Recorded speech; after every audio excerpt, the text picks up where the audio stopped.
And we are live. Welcome back, everybody, to Beyond the Tool Belt, episode 242. Thank you for joining us on this Wednesday edition. Stay tuned, and we will be back after our short intro from our sponsors.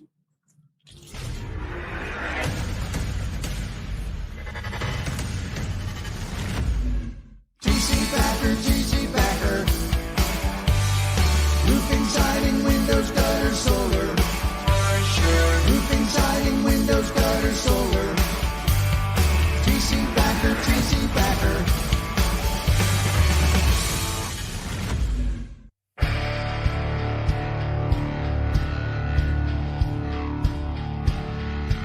Hey, welcome back, everybody, to Beyond the Tool Belt, episode 242. We had to bump the time a little bit tonight to 7 p.m., back actually to our old time, so thank you for chiming in this evening or checking us out, rather. We have another awesome guest, my good friend Ryan Groth, who is the CEO of Sales Transformation Group, and I'm sure along with some other really cool things that he does. But here he is, the man, the myth, the legend. Ryan, how the hell you doing, buddy? I'm so good, Ty. Thanks for having me on. It's great to be with you. Right on, man. Thank you for being patient. I did book you for 12 p.m. today, and you so graciously, committed to bumping it with us to 7 p.m. this evening. So, thank you so much. It might be earlier or later. Where are you coming from? I'm coming to you live from Hawaii. We moved back here this year after a year and a half away, and having originally moved here in 2020 from Florida. So, yeah, we're back in Hawaii. Yeah. Amazing. So what time is it there? 1:11 right now. 1:11. Yeah. Oh my gosh. Really? It's freaking 7:11 here. Okay. So what would that would have made it super early for you then? What, like 5 a.m.? That would have been 6 a.m. my time, but I get up at 5. Okay. My schedule, I'm up at 5. If I have a call, it's usually never before 6 because I try to protect that first hour to, get my coffee and do my thing. And then they usually run from 6 to 2. So about 80. And then, and then I'm on the road. I got my schedule down. Now that this is our second time back here, we know what life's like here, how to live here, how we just do life and how I travel. We got a good system down. So yeah, man, we're good. Good stuff, man. That's a great topic too, man. Personal development and carving out some time in the morning to get right with the world and yourself before you go out, arm yourself. Mm-hmm. I talk about putting the armor on, right? Like I gotta get my armor, before I go out and enter into the world, the business world or my personal life. I get up early too. I try to get up earlier than everybody else and get my coffee. I got 2 books that I read in the morning. One of them is Ryan Holiday's. Man, I can't even remember the name of it. How pathetic is that? Daily Dad. Yeah. Okay. Yeah. I read that every day. It's a daily affirmation book. It's a great book. And then I read another one. It's called The Daily Reflections. Read both of them books. That kind of helps me get a little bit centered. Yeah. Both books apply to my personal and professional life. And, I kind of just get right. And then this past school year, I was getting up. Rocket had to get up. My son Rocket. First year in Votech, so I was spending 15 minutes with him in the morning before I went out. I kind of lost that where I needed to be the first one there and the last one to leave at the office kind of mentality this year, and started hanging out with him in the morning and stuff like that. And that's a part of me getting grounded and centered, after, I get up before he does because I need that little peace and quiet. And I do a couple other little things too. Yeah. And then he would get up and I'd hang out with him. And literally as he's walking down the driveway to catch his bus, I'm pulling out right behind him. But no, I dig that. When did you start like this little, I know you said when you got back there and you finally got reacclimated, but I'm sure it's something that you've been doing for a while and couldn't wait to get back to your routine. When did you start that? And how did you figure out that it would be beneficial for you to have a routine in the morning? Yeah. So when we were here the first time, my business STG was only like not even 2 years old when we moved here. It was 2 years old. And much of how we worked was through events and live events. So I got started. I'm in, this event, that event, generate a lead, come home, close a deal, bring people on, coach somebody, help be a part of their business. And it was just kind of me and just a couple of people at the time. When I moved to Hawaii, we started running ads. So you guys, people have been around the industry for a while. You probably see my ads. And we were running ads, and it was perfect because we had a digital product, and all the events shut down anyway. It was during COVID. So it was like we just skyrocketed, and I just started hiring salespeople and brought them on my team and taught them how to sell our product. And so I was up at I would get up at 3 a.m. There wasn't a sale prospect I wouldn't say like I'm there for. Mm-hmm. And I felt that was wearing on me. So of course, I'm not getting up and having time alone. I'm like on a sales call, like, let's talk. and that was tough. And so we kind of grew and evolved a bit. And then the traveling, I didn't get into a flow of like, hey, my wife's Lindsay, and we have 5 kids now, 4 before we moved back we call it the mainland. So don't ever call this the United States and Hawaii. It's still a state, right? So we call it the mainland. And then that's when I started to, this past couple of years, really take that time seriously, because I used to think that anything that wasn't really a sales or business kind of activity wasn't as valuable in my life. And I've started to leak over into my family time and how I felt about them. And of course I say I love them, and I say I'm a great dad. I want to be a great dad and be a great husband. But was I actually doing that? And so really push came to shove. It was just a kind of an eye opener for me. And I would get up early when we moved to to Dallas. We moved from Maui, paradise, to Dallas, Texas, which I love Dallas, but it's quite different vibe there.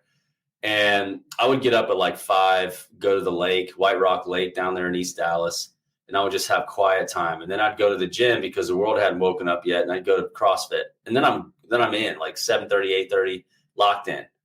Well, when we moved back to Hawaii, I knew I was growing so much just by having emotional stability, mental peace, like just spiritual alignment, and just realizing like, the world can wait. Like the world can wait. I don't care what's going on. If I can't connect with God, with my family, if I can't do that, something's like way too out of order. Because, and so since then, like as a sales oriented, growth oriented, young man in the business world, it's been a lot of action, ready, fire, aim, and a lot of excitement, but maybe some mistakes along the way. And emotionally, I think I was feeling what it feels like to burn out a little bit. Just like, dude, I'm sick. I'm tired of being worried and anxious and so driven and this and that. And I was like, who cares? Mm-hmm. If that's happening and it's at the expense of my like family and my soul and my like well-being, then like none of it matters. So I would say it's been about 2.5 years of like, I get up every morning and I read and I spend time in a quiet place, and just this is my time. And anything that's really worrying me, I just like let it fly, let it release. And because I've seen so much time and time again that everything works out for the good. And you just don't want to carry that stuff. So that's the time. And if I get up in the morning, like right now, like I said, it's 6 hours of difference. I'm up at 5, 6 o'clock in Hawaii time. I'm up. That's 12 o'clock Eastern. I could sit there and look at the half glass empty and say, I'm missing half the world, the day. But at the same time, I have a team. At the same time, I can leverage other things. I'm still making a huge impact in my company.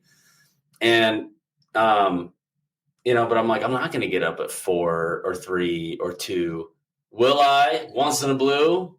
Mm-hmm. Sure. But like at the end of the day, people can move their schedules and I can work in a way that's sustainable. And then I get to go to the mainland every other week or once a month and do my thing, go to here, go there, bang things out, get stuff done. And I'm loving it. And now I'm at a season now where my kids are like I said, I have 5 and the older 3 can run, like they can come with me. And now I'm bringing my kids and having one-on-one trips with dad, like just bringing them with me and going to a sales meeting, going to a roofing company's office, hanging out at a conference, and my son's with me, or daughters with me. And we'll go to a game and do something fun, or go to Dave and Buster's, or go to Top Golf. And so it's just a beautiful season of life for me, being back here where we feel called to call home. And we have a beautiful property, 2 acres, overlooks bi-coastal view, have a bunnies and chickens and lay eggs every day, and a 4-wheeler on the property. I mean, it's just like, I'm like, hey, I'm raising my kids the way I want. And that's the beautiful thing about this country. We have freedom, and you can make money and provide value, and you can do those things. So super blessed, work hard, but just got a little different vibe, and that little different way of doing it. But I love my 5 to 6 a.m. time. And I even have, and I'll kick it back to you, I even have a 7:30 to 8:30 time that I probably get to once or twice a week, where it's just my wife and I. Mm-hmm. And it's like, we just connect. And that's my partner in life. And we just get to be together and just have some coffee, because she sleeps a little later than me, and that's totally fine.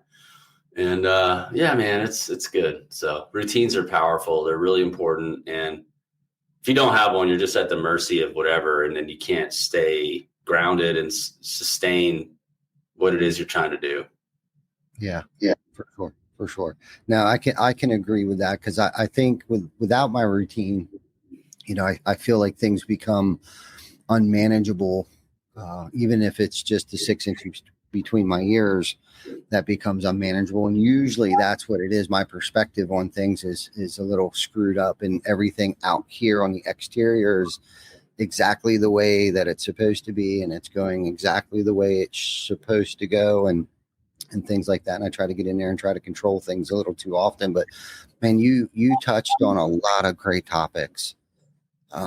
Family and getting centered, and your team, and mental health, right? Mental and physical health, I think. And I guess where that mindset shifted, because I feel like you were cut from the same cloth that I am. Early on in our careers, it was just go, work, grow the business.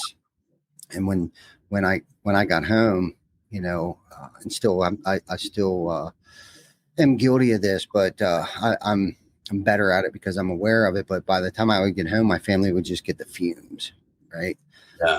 I'd leave before they got up. I'd get home when sometimes they were going to bed and they barely saw me. When they did see me, I was irritable and burnt out, and I needed to start carving out some time for myself to try to get centered. But then I also needed to make some intentional time to spend with them.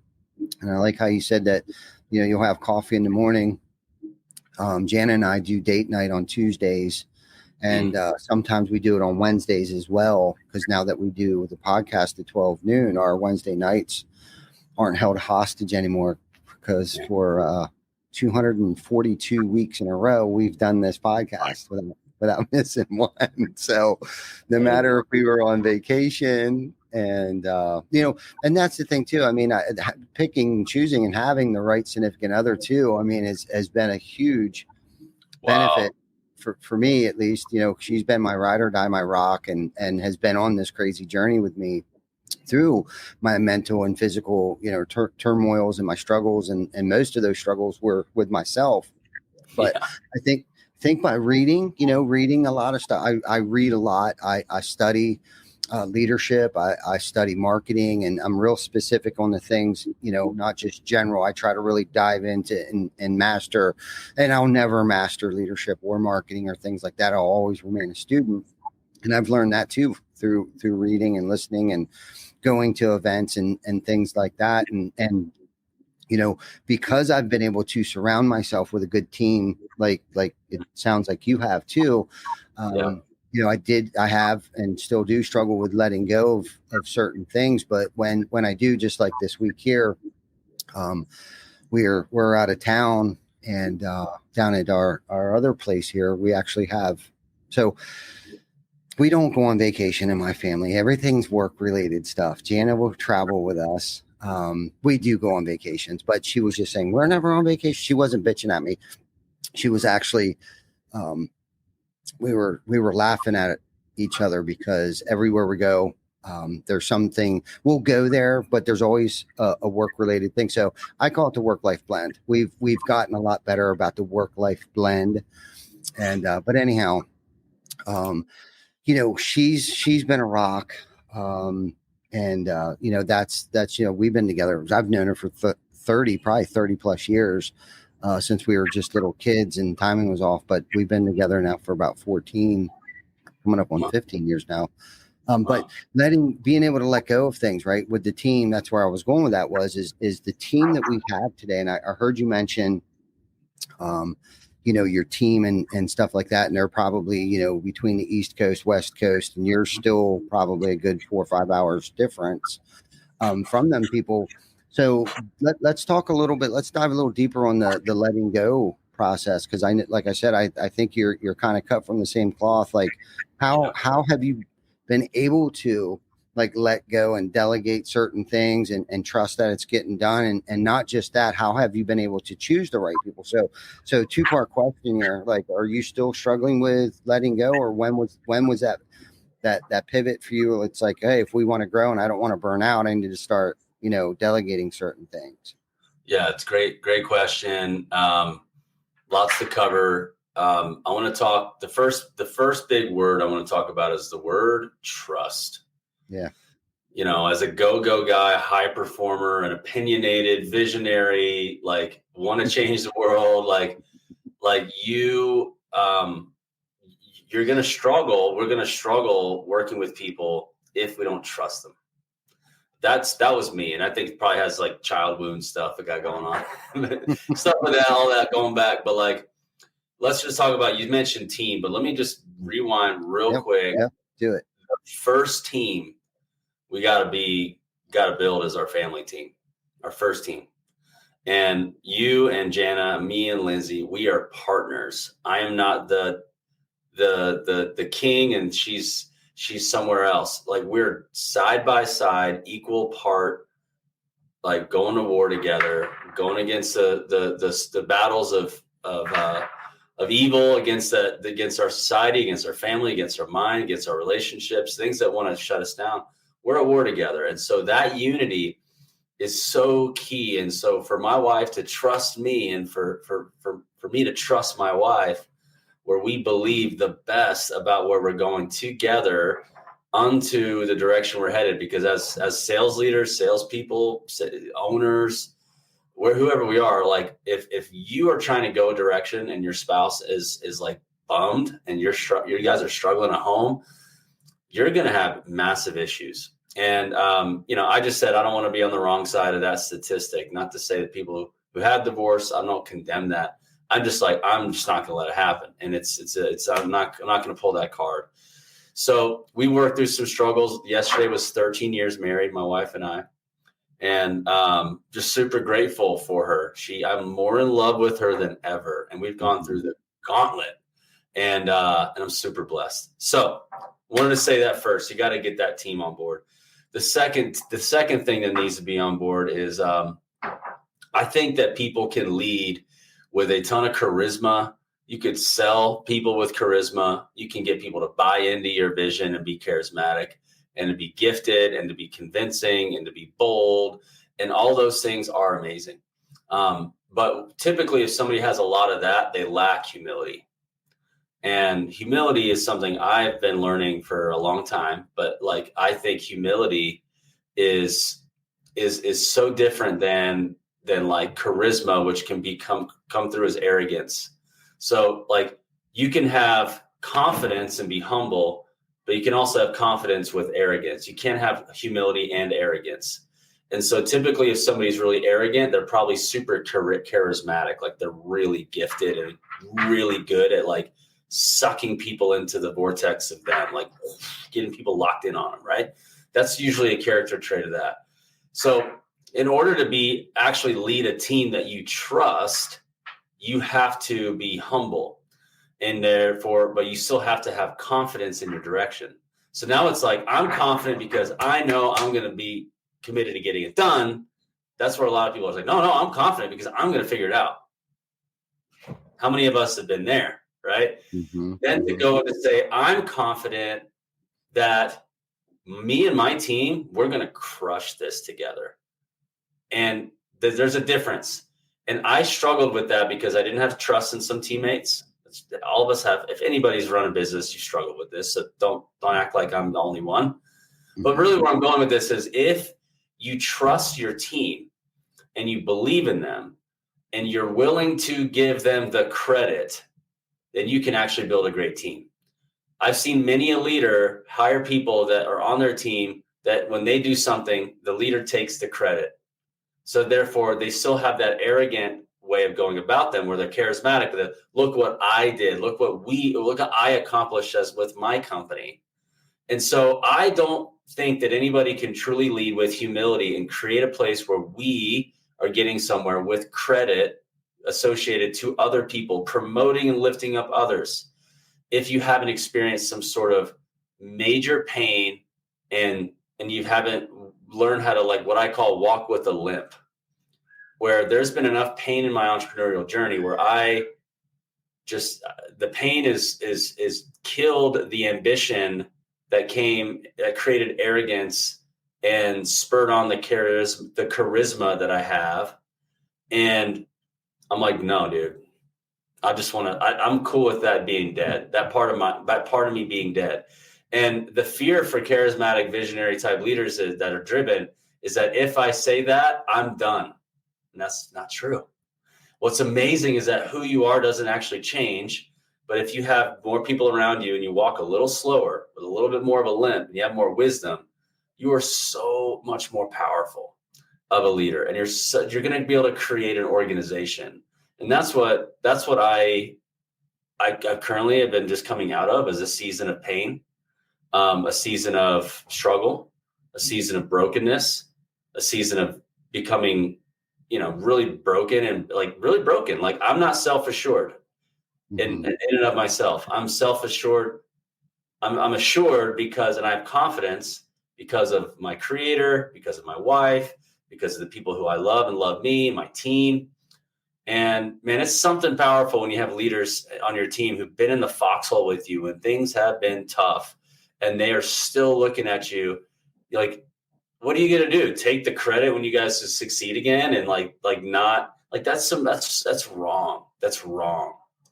And I just think that there's a lot of credit hungry leaders that you gotta get rid of that, dude. You gotta just put it on the altar and burn it and just get rid of it. Sacrifice that. So where I'm going with this is building something where your confidence is still through the roof, but it's not an arrogant confidence. It's a humble confidence. And humble confidence comes from you knowing your limitations, your brokenness, and having a team that can execute and you trust them. And I'm not saying that's easy to find. Like you got to find people you can trust. If you don't have somebody you can trust, you either figure it out and get to the point you can trust each other, or you find somebody you can trust, because it's really hard to grow and function at the level that I want to go without that. And I'm so blessed through a lot of money, millions of dollars of mistakes, a lot of opportunity costs, all the things. It's worth me waking up with peace. It's worth me looking at my wife in the eye on a date night and having so much joy. It's worth looking at my team and knowing that we're going to be great. We're taking the right steps and we're going to figure it out together. And I'm more than happy to tell the world around them that it was them and they're amazing. So I just think that there's a huge chasm that people have to cross, that pain is the distance. It's you going through enough pain where you're no longer going to self-protect and promote and want everything to be about you. And that is massively valuable. And I hope that you guys, we can all figure it out before it's too late. That's my hope. Yeah. So good. So good, Ryan. That was so good. And, and I hope any leaders or managers or entrepreneurs or CEOs, man, I hope you understood what Ryan said, because I mean, I think I can speak for you, Ryan, that we both have experienced that insecurity where we felt like we needed, at least for me, I needed to that spotlight. I wanted people to see that I was successful. And I think through pain, enough pain comes growth, right? By saying a lot of dumb things and taking the credit for things that I probably shouldn't have took credit for, or whatever the case might be. And I liked how you talk about like being a visionary. It's like, and I don't even know if imaginary, using it in this context even makes sense, but it's like, I'm the imaginary, area, where it's like today, it's like, I can imagine these things. Now I just need to find the people that can actually do it. Right. And through very painstaking growth over the years, I've experienced where I've ran things with, an iron fist. It was my way or the highway. Nobody can do it as good as me. And I wouldn't let go of things. I just wouldn't let go of things. And I think we all hit a breaking point, at some point in time. And I read something the other day, and I actually, I jotted it down, like what the main job of a CEO is. And I wish I could claim this, but somebody else came up with, but the job is to focus on three things. And this is kind of what season I'm in right now. It's like the company's culture. That's one thing. It's the people and the money. They set the company's direction, hire the best people, and make sure there's always enough money. The hardest part of being a CEO is ignoring unimportant things and letting other people handle them. And what I got out of that was the very last sentence there is letting go of unimportant things, right? And letting other people handle that, because I would get into a nitpick. Like I would give people something to do, whether it be a task or a job, and I'd critique it. I wouldn't let them make mistakes. Just the things that total opposite today. It's like now I don't encourage mistakes or accidents and things like that, but I know firsthand that through those errors, through those mistakes, that's where the real growth, that's where the real learning and training takes place, in those mistakes. And there has to be enough room for error. And I'd say if anybody that's in a management or entrepreneurial position, you got to become callous to other people's mistakes and hope and pray that it's not a very costly one. God knows I've made many costly errors. And because of that, you start to become humble, right? Not posting everything that's going on social media, like, hey, look at me, kind of stuff like that.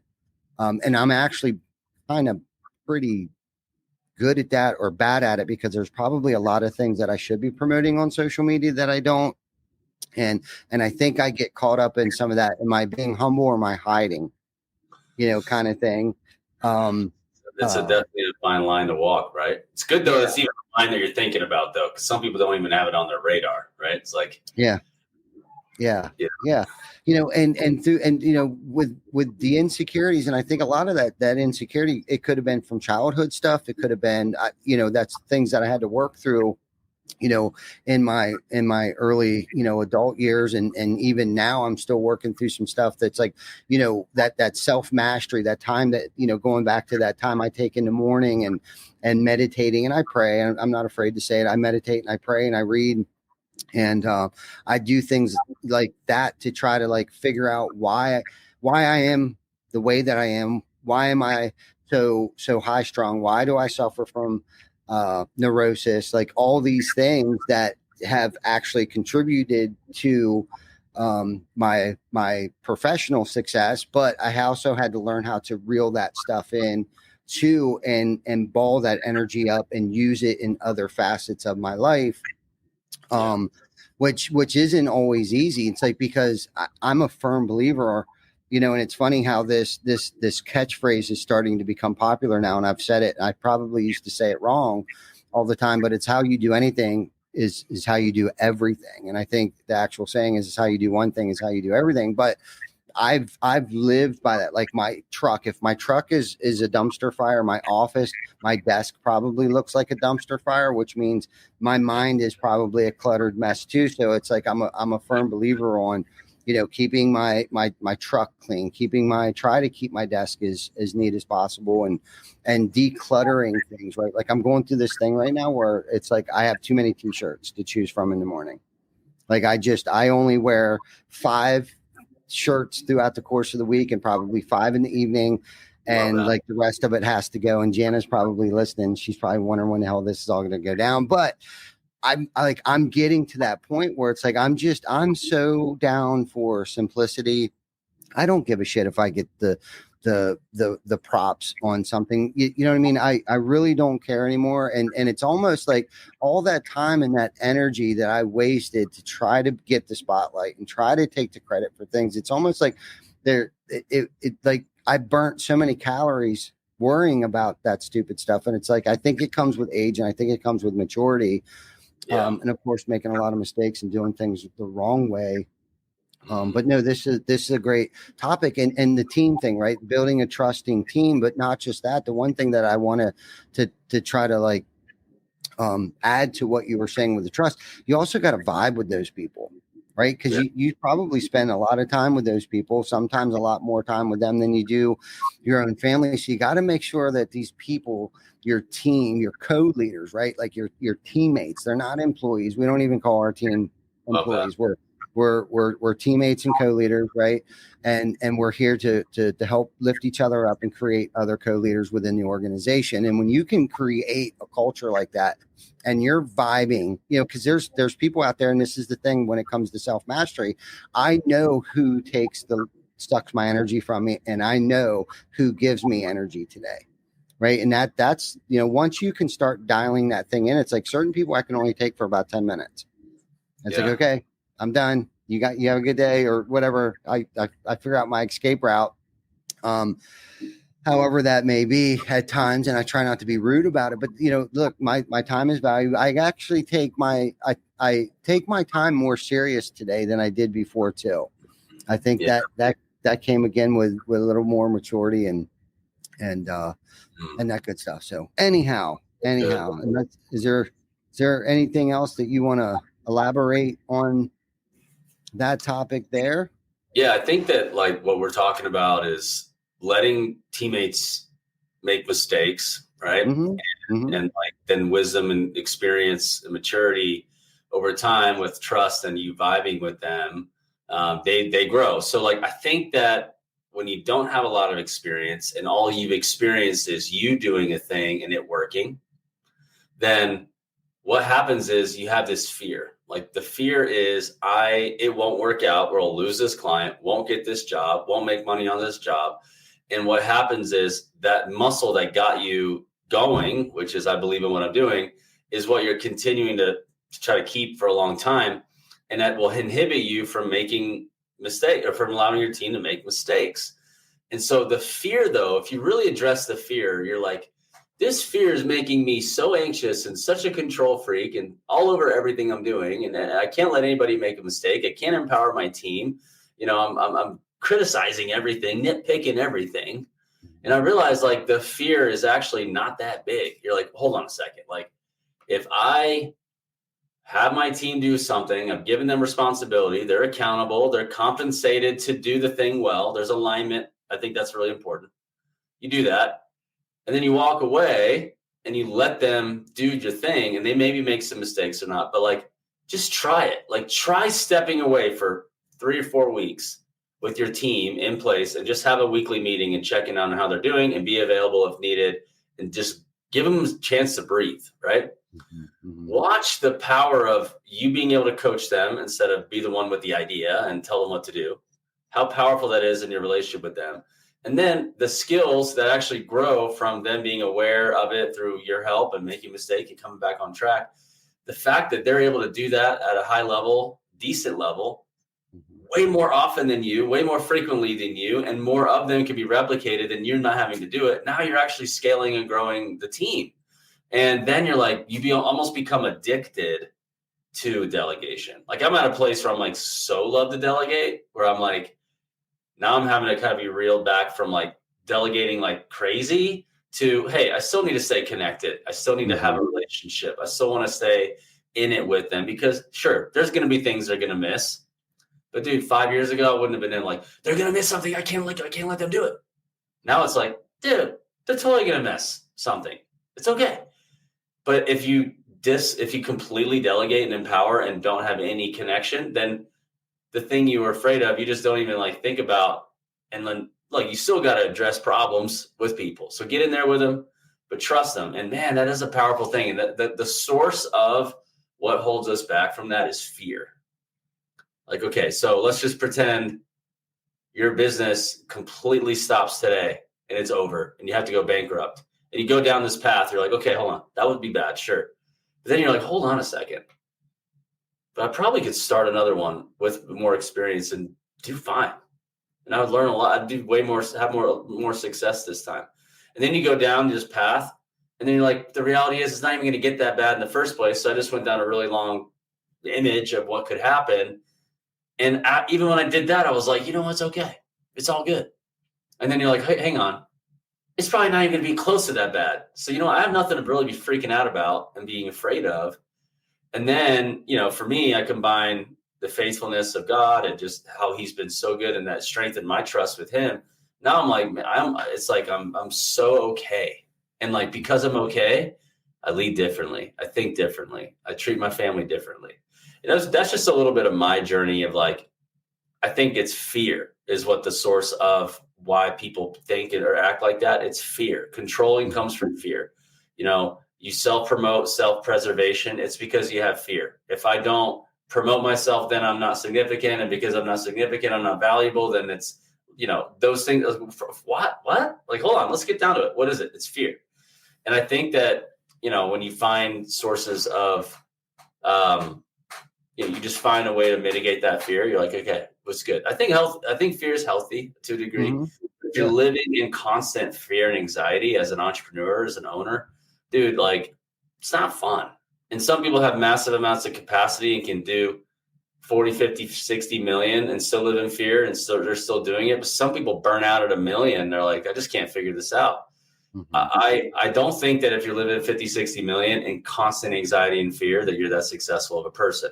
I love seeing people who are living in peace, empowerment, excitement, navigating terrain, and that's hard, and they're making it through, but they are growing. And it's like, what a winner, what a warrior, what a king, what a leader. That's what I'm aspiring to be, is still growing all the things I want to grow, my family, my history with my spiritual life, my creator, my team, my relationships, my business. But if I'm doing that and I'm living in constant fear and anxiety, and it's causing me to like not trust people, then dude, I'm not successful. I got to figure that thing out. So. Yeah, no, I love that. I love that. So many good things that you touched on there. And I believe in healthy fear. There is definitely healthy fear. My fears are way different than they used to be. I have healthy fears today, and I'm trying to think of an example right now, but I guess, fear of like, taking care of my body and my mind and things. What happens if I don't take care of my body? And I think a lot of this starts with what we're talking about is it starts here first. Like, even before we can lead people, our family, co-workers and co-leaders, it's like, we have to be good. We have to eat in order to feed people. Right. And that's the thing. And it might sound selfish, but like, if I'm not taking care of myself mentally, physically, and spiritually, and I'm not okay with me, and I'm leading with fear, right? I'm making the wrong decisions. I'm belittling people. I'm cutting them short, shortchanging them on their talents and their skills and not letting them go. This is the thing, and I say it all the time. It's like, we hire smart people, let them do smart people shit. You know what I mean? And I'm not saying that I don't get in there and make a decision and hold things back a little bit. But I am definitely more aware of that. And I think that's a lot of it is being aware of it and noticing it. And actually, I think probably what happened is I saw myself in somebody else once. couple years ago, and I was like, oh man, that was so me. Like I was able to like elevate above myself, even though it wasn't me, it was really them. And I saw myself in this individual, and I was like, God, I do not want to lead like that. I don't want to be that person, and lead, and that's the thing. It's like, holding people back. Like the point of what we do today, at least where I'm at, is to help develop, right? Having a dream big enough for everybody else's dream to fit in, right? Giving them, ownership in it. Vic, I think, typed in here, ownership, co-ownership. I had a gentleman call me today and asked me a question, and the most two powerful words that I've come up with, and I wish I would have came up with it, but I heard Craig Rochelle mention it on a podcast once, was you decide. So a gentleman called me today, and he's asking me these questions, and right before we got off, he was like, so what do you think? And I was like, you decide.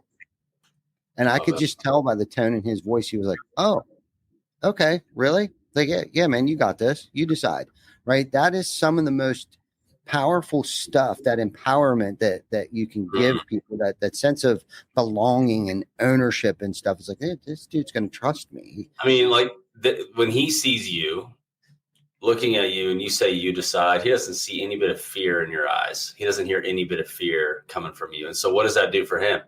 Mm-hmm. It emboldens him or her. Mm-hmm. So beautiful. It's good. That's really good because then your fearlessness and your, belief and confidence coming over to him, and then it's going to sustain him through the healthy struggle of figuring it out if it was right or wrong. And then he gets more capable from that. And then he's confident. And then now he's empowered and he's growing. And it starts from, but like if you're freaking out and you're panicking, then, he may not feel that and may take the steps. So I love that. That's really good. Yeah.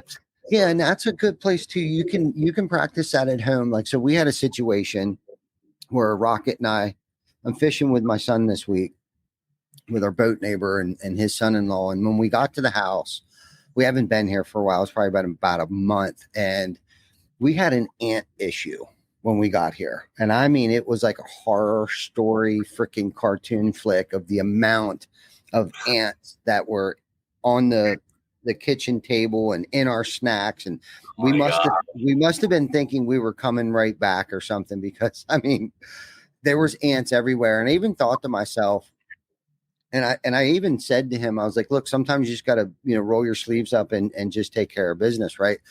There was one of two ways I could have handled that.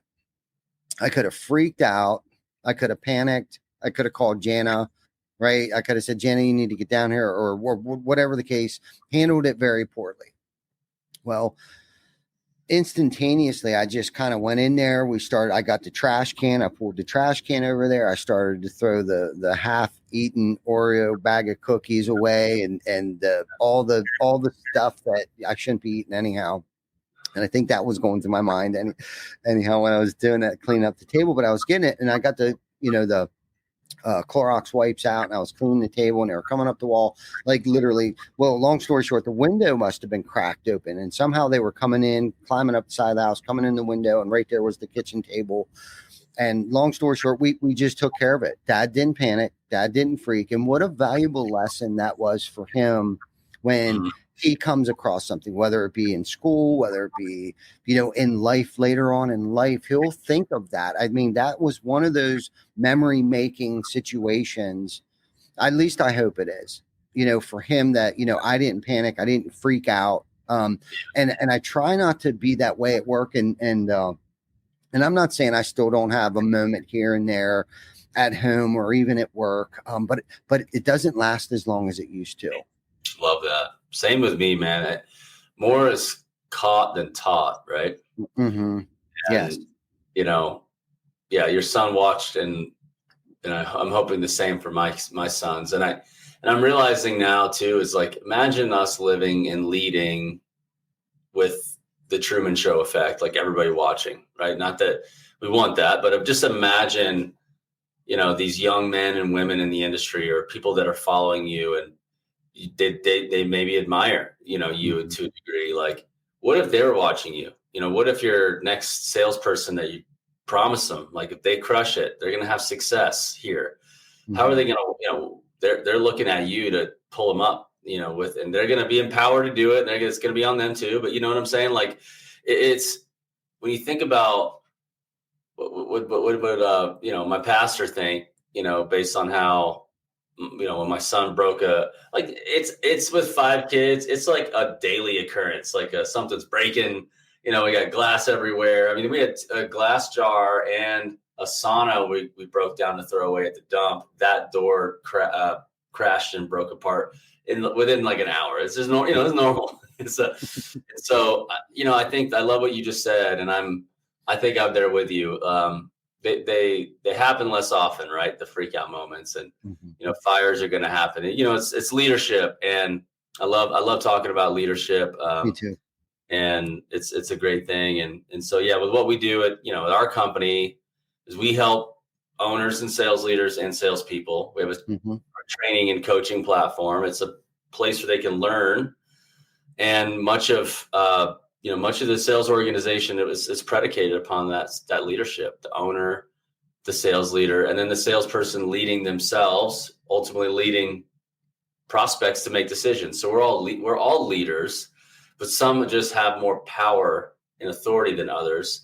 And us as owners have the most in our company, just period. It's just what it is. And it's a beautiful subject. And I love this combo. It's good. Me too. Yeah, I love it. And again, it fortunately, leadership is a skill. We're not born leaders, not stating that, we're not born with certain qualities and things like that, but it's something, it's a journey, right? It's not a destination. We're never going to reach the finish line, at least for me.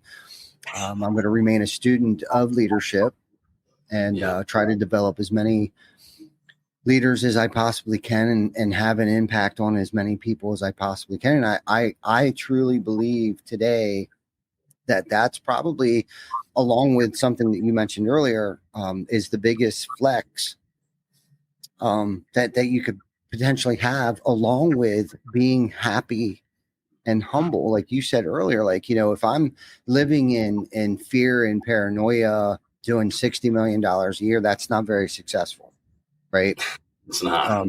There's a lot of issues there that need to be resolved personally. Right. It's not a company thing. It's not a business thing. It's a personal situation, or something that you just choose to ignore or haven't identified yet.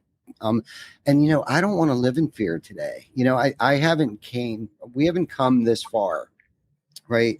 To live in fear, be miserable, wake up miserable, go to bed miserable, don't sleep right, don't eat right, don't exercise, all those things. It's like, I wasn't put on this planet, and believe me, I've been given an extended warranty.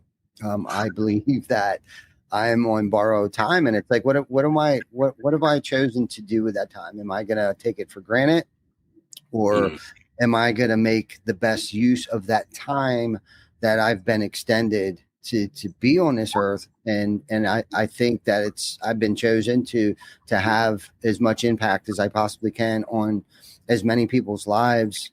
And what's cool about it is roofing has been our vehicle, right? To be able to do that. And it really wouldn't matter if we were selling tires.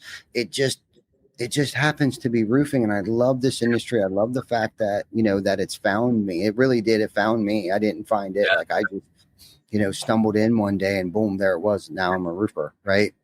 And I've been roofing myself personally for, over close to 30 years now. I grew up in the industry. I'm a first generation roofing contractor, but from a long line of carpenters. And, here it's blessed me and it has given me the ability to bless other people.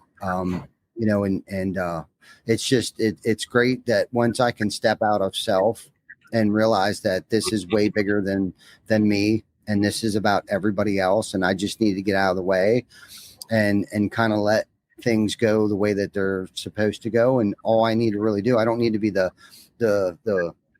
orchestrator. I just need to suit up, show up, coach. Right. I like how you mentioned coaching earlier. It's like when, and I'm sure the individual that I had told today, you decide. And in that process of them trying to figure that out and decide which way to go with that, they're going to feel more free to come to me and ask, hey, I got this far with it. What do you suggest? Right. Like they're not going to be afraid or walking on eggshells because I'm going to freak out because I didn't quite figure it out yet. And that in itself is freeing, that people, I think, enjoy being around me today because I'm not miserable 90% of the time. Like I probably was, several years ago. It's kind of the other way around. It's like maybe not even 10% of the time. And this is the other thing too. Like I don't get fixated as much as I used to. I used to get fixated on the 5% of the shit, right? 95% of everything in my life could be just going exactly the way it's supposed to go, and everything could be great, but then there would be like this little 5% over here, man, that I would just get so fixated on, and I would allow it to ruin not just an hour but like days, man. I would feel so emotionally hungover, and I didn't even realize what that was until somebody pointed it out to me. Like the following day, man, I was kind of like run down. They're like, well, how was your day yesterday? And it's like, it's horrible. They're like, well, you're experiencing an emotional hangover. Like I don't wake up with emotional hangovers today. Like I sleep pretty freaking good. So good. You know what I mean? It's like, and I don't want to live like, I don't want to live in fear. I want, like you said, I want to look my wife in the eye and know that I don't, have anything to fear. I want to be able to walk down the street and look anybody in the eye and quite frankly, not live in fear and know that I don't owe them anything. It's a cool place to be. I wasn't always there. And if there's somebody out there that's listening that I owe something to, by all means, chime in the comments there and let me know what I owe you. But I'm sure somebody's out there. But, for the most part, man, like life is good today. And it's because of people like you. I listen to what you're saying, man. I pick up. I've been taking notes this whole time. This is where I get free therapy. Like I don't have to pay for your services, Ryan. I get free therapy each week on my podcast here, and I love it. But what a great podcast. What a great conversation. Before we get off here, man, what would you like to leave our listeners and viewers with before we get off here, man? Well, Ty, I want to say that you're a humble guy. I want you to know that I think you're humble. You've always when I first met you, you were very just gentle and kind and respectful, and you weren't trying to bow up and size me up and try to figure out some way to like ego slap me or anything. So I just want to thank you for that. Very refreshing to know you. So wanted to say that up front. And as far as, just what I would like to say is, look, if you're, just kind of a chance to share what we do, we're a platform that you can, as a contractor, come and set your sales processes upon, your thoughts around, some tools for you. If you're just looking to grow your business and scale it, but you need help with the sales side, we love helping contractors who are growth minded, salt of the earth, want to just do great things for their family, for their communities, build great teams. And we help in the commercial side, residential, and door-to-door insurance restoration, sales training, and we're very hands-on, and we love to get involved and just level up. Every athlete has a coach. Professional athletes have coaches, and as a D1 and short-lived minor league baseball player, sports is kind of in my DNA, and I love it. And so I see business as a sport, and we're sales and corporate athletes out there, and we need folks that can help us stay on track. And what's crazy is we don't have this industry scoreboard that that can help us see how we're doing at all times. It's all subjective. It's all based on what you think. And so creating a vision and a world that is that you're shaping.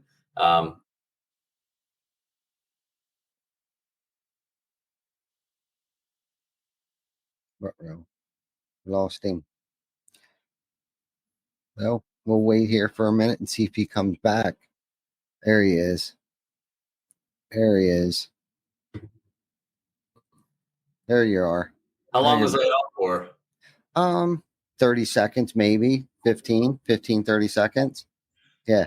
Cool. I'll just wrap up. Yeah. Basically, you're creating a world. It's not like a sports team where you have a scoreboard and a championship that's defined. You get to create your own and define your own. So that requires a lot of vision casting and imagining.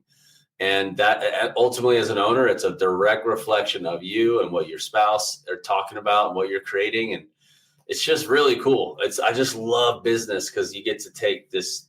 It's like athletics and art combined in the marketplace. You get to create and design and imagine. We also have the opportunity to make it a competitive environment that creates the most out of just helps elevate everybody. Everybody wants to be a part of winners and people who are successful. So I love it. If you're just a company that wants help figuring out how to accelerate that, whether you're, $500,000 to 3 million, or you're going from 3 to 10, or you're already over 50 and you just want a different amount of support. We're really blessed to have the team that really knows what we're doing. That knows how to sell on STG, which is our platform. And we're blessed. We got a great team, and we cover the whole country. So if you are, just interested in learning more about us, follow us, go to our website, salestransformationgroup.com, check out our socials, just hang out with us, and we'll see if we can help you, because sales sets a lot of things free. And as an owner, as a sales leader, as a salesperson, as a business, if sales is hitting, firing on all cylinders, and you're managing and stewarding that part of your business well, it unlocks a ton. And that's what we're here to just fix that with people. So that's all I got. Cool, man. I love it. It's all about impact, right? More sales, you can impact more people's lives, whether it's homeowners or those you work with, or and those that you love the most. No, I love it. So www.salestransformationgroup.com. Check him out, Ryan Groth. Yeah. Man, you're the man, bro. Thank you for coming on the show. Thanks, Ty. Appreciate you. Man. Yep. And thank you for everybody for listening. Please check it out on the replay. Don't forget to like, love, and subscribe, and share this to anybody that you feel might get something out of it. Until then, we'll see you guys next week with episode 243 of Behind the Tool Belt. Till then, sleep tight. Don't let the bed bugs bite. Or the ants. Yes.